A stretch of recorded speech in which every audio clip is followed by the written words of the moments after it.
napaka-unexpected po talaga ng nangyari.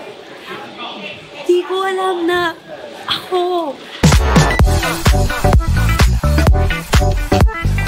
Para pa rin po ako lumulutang. Hindi pa rin po ako makapaniwala. Lumilipad pa po ako. Hindi ko po kasi tinatawag yung pangalan ko sa isip ko eh. Simula nung nasa 5 po kami nagtatanggalan na. Kapag tanggalan na, tinatawag ko na yung pangalan ko sa mata ko. Kasi hindi ko po napaka-unexpected po talaga ng nangyari. Di ko alam na ako. Though nabigay ko naman yung talagang best ko talaga kahit medyo may nararamdaman ako.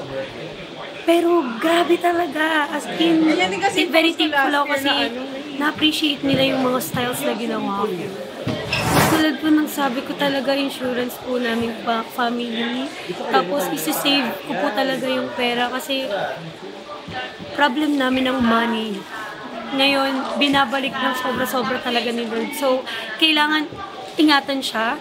And magbibigay din ako sa church ng tithes. Ayun, sa mga inampalan kay Sir Daryl, Sir Renz, and Ma'am Hannah, thank you sa tiwala mula umpisa. Mula umpisa po ng journey ko na narinig niyo po akong kumanta. Maraming salamat po. Congrats sa ating lahat. Yung panalo ko, panalo natin. Kasi hindi po talaga biro yung pinagdaanan ng finals. Sa aming 10, sobrang hirap po yung pabalik-balik. Yung hahanap kami ng pera, kung ano yung pamasahe namin sa damit, gano'n. Ayan, kaya iba talaga, mahirap talaga. Kaya itong panalo ko is para sa amin lahat.